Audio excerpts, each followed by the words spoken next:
नमस्ते।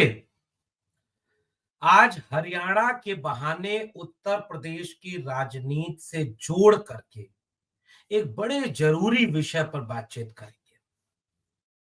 खबर हरियाणा से जुड़ी हुई है, लेकिन सबक यूपी बिहार से जुड़ा हुआ है। हरियाणा में पिछले दिनों चुनाव के बाद जो परिस्थितियां बनी थीं, उनमें बीजेपी की सरकार थी और बीजेपी की तरफ से मनोहर लाल खट्टर मुख्यमंत्री थे और जेजेपी की तरफ से जो देवेंद्र थे चौटाला, उनकी तरफ से एक तालमेल बना हुआ था इस सरकार के साथ। तो उसके बाद जेजेपी के लोगों का समर्थन हट गया। जननायक जनता पार्टी और जननायक जनता पार्टी की तरफ से यह समर्थन वापस करके मुख्यमंत्री का चेहरा बदल करके नायब सिंह सैनी मनोहर लाल खट्टर की जगह नए मुख्यमंत्री की शपथ लेते हैं। कुरुक्षेत्र के सांसद हैं और 19 के लोकसभा चुनाव के पहले विधायक भी रहे। अंबाला से 14 में नारायणगढ़ सीट से जीते भी थे और मनोहर खट्टर के बहुत करीबी रहे। दुष्यंत चौटाला जो जेजेपी जननायक, ये पूरा पार्टी जननायक जनता पार्टी, दुष्यंत चौटाला, इनकी पार्टी के साथ बीजेपी का अलायंस था। बीजेपी के पास 41 विधायक, कांग्रेस के खाते में 30 विधायक, जेजेपी के खाते में 10 विधायक और कुछ निर्दलीय लोग। और पृष्ठभूमि इस कहानी की ये बनती है कि जब चुनाव परिणाम हरियाणा विधानसभा के पिछली बार आए थे, उसके बाद जो सीटों का पूरा गुणा गणित सामने आया, वो ये दर्शा रहा था कि पूर्ण बहुमत किसी के पास नहीं है, जो कि 46 होती है, 90 में 46। जेजेपी मूलतः सोशलिस्ट धड़े की एक पार्टी रही, उससे निकले हुए लोग हैं। अजय चौटाला के भतीजे हैं दुष्यंत चौटाला। उन्होंने उनसे पार्टी इंडियन नेशनल लोक दल इनेलो को तोड़ करके जेजेपी बनाई थी पिछले चुनाव के पहले।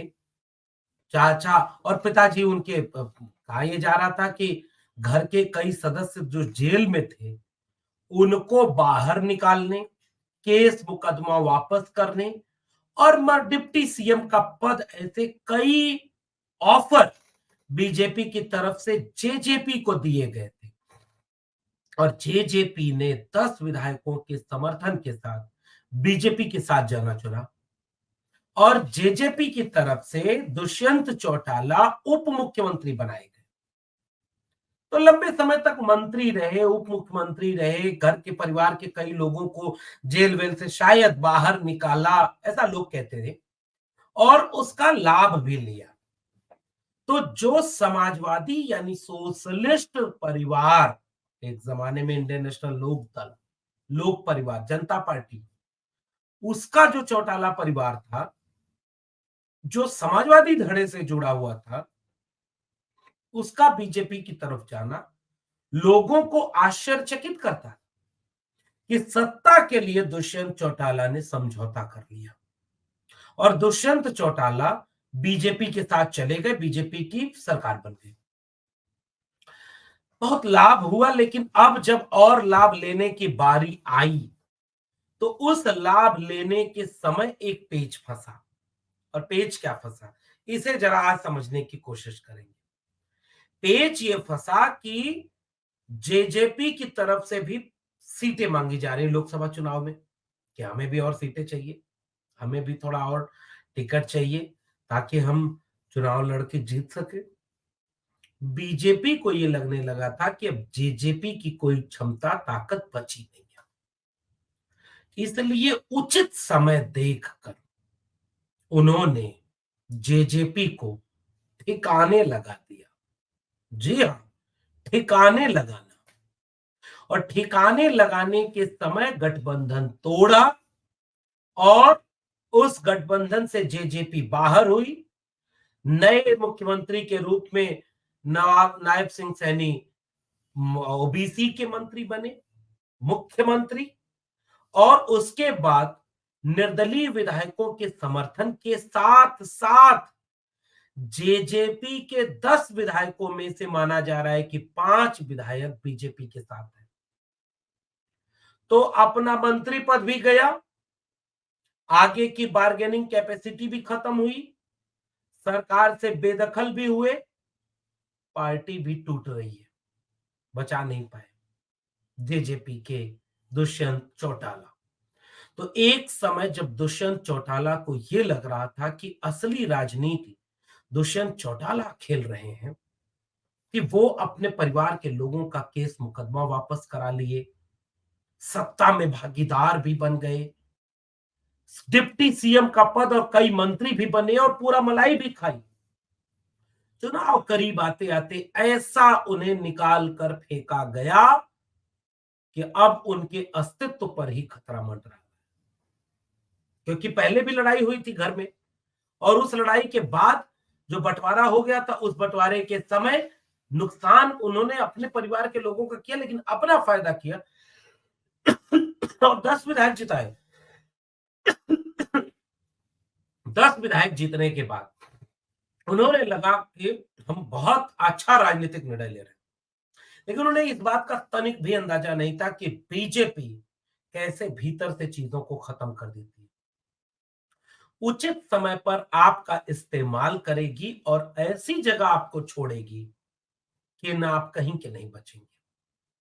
अब मैंने भूमिका में जो बात कही थी, जरा इसको कोरिलेट करना चाहता हूं, किससे? हरियाणा की राजनीति को यूपी और बिहार से। जैसे ही ये सब होगा, मतलब एक रिश्ता तो ये बनता है कि अगर मनोहर लाल खट्टर, जो प्रधानमंत्री नरेंद्र मोदी के पसंद थे और उनके पसंद होने के बाद भी वह मनोहर लाल खट्टर यह अपनी कुर्सी नहीं बचा पाए और कुर्सी न बचा पाने के चलते मनोहर लाल खट्टर को हटा करके दूसरे को मुख्यमंत्री बना दिया गया। अब एक चीज और यहां से जुड़ने की है, वह क्या है? वो ये है कि उत्तर प्रदेश में एक मुख्यमंत्री हैं और एक मुख्यमंत्री हैं बिहार में। एक मुख्यमंत्री उत्तर प्रदेश, एक मुख्यमंत्री बिहार। बिहार वाले मुख्यमंत्री ने उचित समय देख करके, पाला बदल करके बीजेपी का साथ चुन लिया और वो वहां पर आ चुके हैं। लेकिन उत्तर प्रदेश के मुख्यमंत्री का क्या हुआ? उत्तर प्रदेश के मुख्यमंत्री योगी आदित्यनाथ और दिल्ली के बीच रिश्ता क्या है, यह बात आप थोड़ा भी अगर राजनीति को सजग होकर के देख रहे होंगे तो आप जानते हो। कई कई बार ऐसा देखने को मिला कि दिल्ली और लखनऊ के बीच रिश्ता ठीक नहीं है। दिल्ली से कहा जा रहा है कि फला फला को मंत्री बना देना, 6 महीने इंतजार करवा दिया गया। दिल्ली से कहा जा रहा है कि फला को डीजीपी, फला को कैबिनेट सेक्रेटरी सब बनाओ, परमानेंट न डीजीपी, परमानेंट न कैबिनेट सेक्रेटरी। बहुत तरह के पेच फंसे हुए हैं, तनाव का तमाम माहौल। और अकेले उत्तर प्रदेश में मोदी और शाह की राजनीति भारी है, लेकिन योगी आदित्यनाथ की भी पूरी तैयारी है। उन्होंने भी ठाकुर लॉबी को पूरा मजबूत कर दिया, पूरे उत्तर प्रदेश में हर जिले में जितने ताकतवर लोग थे उनको पैसे से, उनको ताकत से मजबूत कर दिया। इसलिए दोनों के बीच लड़ाई लगातार चलती जा रही। लेकिन हरियाणा चैप्टर ने एक बात तो स्पष्ट कर दिया है कि उचित समय आने पर योगी आदित्यनाथ का भी खट्टर किया जा सकता है।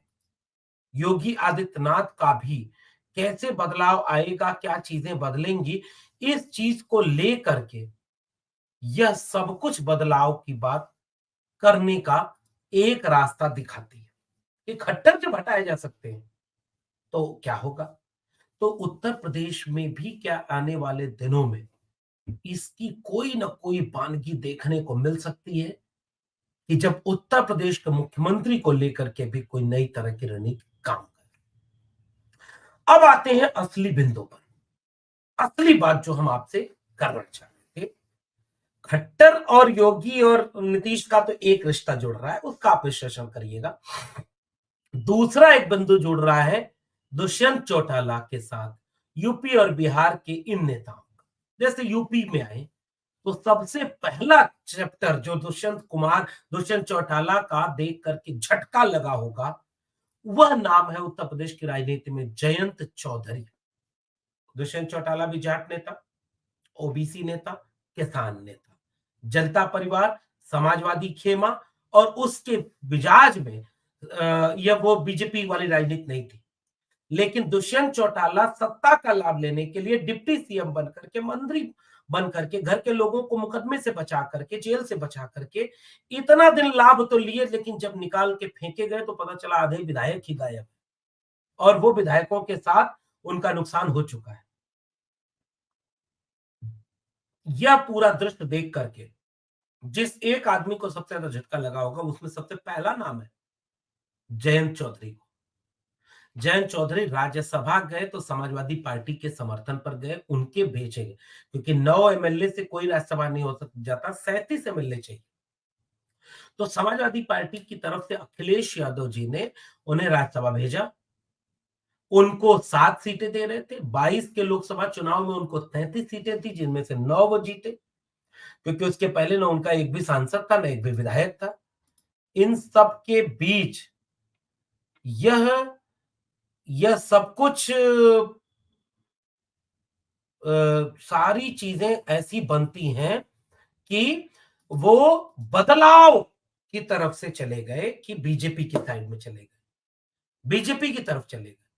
और बीजेपी की तरफ जाने के चलते आज की तारीख में वो समाजवादी पार्टी के गठबंधन को तोड़ चुके हैं, और उस गठबंधन को तोड़ने के बाद ये सब कुछ ऐसा बदला हो चुका है कि उनके जाने के बाद वह पूरा मामला उनको याद आ रहा होगा कि वह किसको याद करें। दुष्यंत चौटाला को देख करके पार्टी बचेगी कि नहीं बचेगी, पद मिल गया, राज्यसभा में सीट भी मिल जाएगी, सब कुछ हो जाएगा, लेकिन कहीं ऐसा हश्र न हो जाए कि वह हश्र उनको याद दिलाए कि दुष्यंत चौटाला की तरह कहीं जयंत चौधरी का भी सब कुछ हाथ से छीन न लिया जाए। और देखिए, मुख्यमंत्री बनाया गया है सैनी को, एक ओबीसी को, और इस तरह से जो मुख्यमंत्री बनाए गए हैं वो तो ओबीसी ही है। जयंत चौधरी भी ओबीसी, दुष्यंत चौटाला भी ओबीसी। क्या बीजेपी खेल रही? इस पूरे खेल को यहां से समझने की जरूरत है। दूसरे नेता होंगे ओम प्रकाश राजभर, तीसरे नेता होंगे संजय निषाद, चौथे नेता होंगी अनुप्रिया पटेल, पांचवें नेता, थोड़ा यूपी से आगे बढ़िए, चिराग पासवान, छठे नेता जीतन राम मांझी, सातवें नेता पशुपतनाथ पारस, आठवें नेता उपेंद्र कुशवाहा, और नौवें नेता जनता दल यूनाइटेड के नीतीश कुमार। बीजेपी का अपना काम करने का एक पैटर्न है, एक तरीका है। बीजेपी साथ में लाकर लाभ लेने के लिए किसी को भी मौका दे सकती है, किसी के साथ भी जा सकती है, किसी की भी हो सकती है। बीजेपी हमेशा ये कोशिश करेगी कि बीजेपी का फायदा अगर हो रहा है ओम प्रकाश राजभर को साथ लाने में, तो वो भूल जाएगी कि ओम प्रकाश राजभर ने कभी उन्हें गालियां दी थी। बीजेपी को लगेगा कि नहीं, नीतीश कुमार की जरूरत है, तो नीतीश कुमार भले ही बड़का झूठा पार्टी कहते हो, लेकिन वो नीतीश कुमार को अपने साथ ले आएंगे और अपने पास रखेंगे। बीजेपी को चाहिए कि पशुपतिनाथ पारस और अभी चिराग पासवान दोनों की जरूरत है, तो रामविलास पासवान जो कि बीजेपी की सरकार में मंत्री थे, उनके जाते ही उनकी पार्टी को तोड़ देना, फिर एक चाचा को मंत्री बनाना, दूसरे को हनुमान बना के भेज देना कि जाओ नीतीश कुमार को खत्म करने के काम में लग जाओ, और दोनों अपने आप खत्म होंगे। तो एक समय बीजेपी को जब लाभ लेना होता है तो बीजेपी सत्ता में शामिल करती है। ओम प्रकाश राजभर को सत्ता में शामिल कर लिया, मंत्री बना दिया। भाई कुछ पैसा कमाएंगे, अपने लोगों का छोटा मोटा काम करवा देंगे, थोड़ा मजबूत हो जाएंगे, पैसा और पावर दोनों मिल जाएगी, जैसे संजय निषाद को मिली है, जैसे ओम प्रकाश राजभर को मिल गई, जैसे जयंत चौधरी को मिल रही है। इन सारे लोगों को फायदा मिलेगा। वैसे ही आप देखेंगे पशुपत पारस को मिली है, उपेंद्र कुशवाहा, नीतीश कुमार, जीतन राम मांझी को मिली है। लेकिन जब बीजेपी छोड़ती है निचोड़ कर, तो सोखता बना देती है। सारा यहां निचोड़ लिया, फेंकेगी उधर तो आकार बहुत बड़ा दिखेगा, लेकिन उसमें कुछ बचेगा नहीं। और यह हरियाणा के चैप्टर में बीजेपी ने करके दिखा दिया। इसलिए आने वाले चंद दिनों में यह बात, और वोट सबका ले लीजिए, कल्पना करिए पूरी फहरिस्त हरियाणा से लेकर के उत्तर प्रदेश से लेकर बिहार तक जितने नेताओं का हमने नाम गिनाया है, ये सारे दलित और पिछड़े नेता हैं। दलित और पिछड़े, तो ओबीसी और एससी नेता ही बीजेपी की इस ट्रैप में फंसते हैं। उन्हें मुकदमे से बचना होता है, उन्हें जेल से बचना होता है, उन्हें जल्दी जल्दी कुछ पैसा चाहिए होता है, तो अपने वोट बैंक को बेचते हैं, मंत्री पद पाते हैं, लाभ लेते हैं, छोटा मोटा दो चार काम कराते हैं, अपने अकाउंट में पैसा भरते हैं। लेकिन जब निचोड़ कर फेंके जाते हैं तो न पार्टी बचती है, न अस्तित्व बचता है। फिर उन्हीं की गुलामी करने के लिए मजबूर होना पड़ता है। हरियाणा के चैप्टर से हो सकता है यूपी बिहार के ओबीसी और दलित नेताओं को यह सबक तो मिले कि अगर राजनीति में इस खेल को नहीं समझा गया तो इसका असर कितना खतरनाक हो सकता है। और बीजेपी जब अपने मुख्यमंत्री चेहरों को एक झटके में यहां से उठाकर वहां फेंकने के लिए मजबूत रणनीति बना चुकी है। कल्पना करके देखिए, मध्य प्रदेश का मुख्यमंत्री बदलना हुआ, एक चिट्ठी आई, मामा गए ननिहाल, रोते रहे, कुछ बोल न सके, मुख्यमंत्री मोहन यादव बना के भेज दिए गए। एक ओबीसी को दूसरे ओबीसी से काउंटर। मनोहर लाल खट्टर, गैर जाटों की राजनीति, और गैर जाटों की राजनीति में एक धड़े को ले लिया ओम दुष्यंत चौटाला को, इस्तेमाल करके ऐसा फेंका कि विधायक भी साथ नहीं बचे, अब गठबंधन से बाहर। और वहां पर किसको मुख्यमंत्री बना दिया? सैनी को, ओबीसी को। वही यूपी और बिहार में हुआ है। क्या इससे यूपी और बिहार के नेता सबक लेंगे? और क्या इससे यह नहीं दिखाता कि बीजेपी अंततः कितनी डरी हुई है कि वह अपने सहयोगी दलों को किस तरह से इस्तेमाल कर रही है और उनको किस तरह इस्तेमाल होने दे रही है? इस पूरी बातचीत पर आपका क्या कहना है? नीचे कमेंट बॉक्स में जरूर बताइएगा। फिर मिलेंगे किसी और वीडियो के साथ, तब तक के लिए बहुत बहुत धन्यवाद।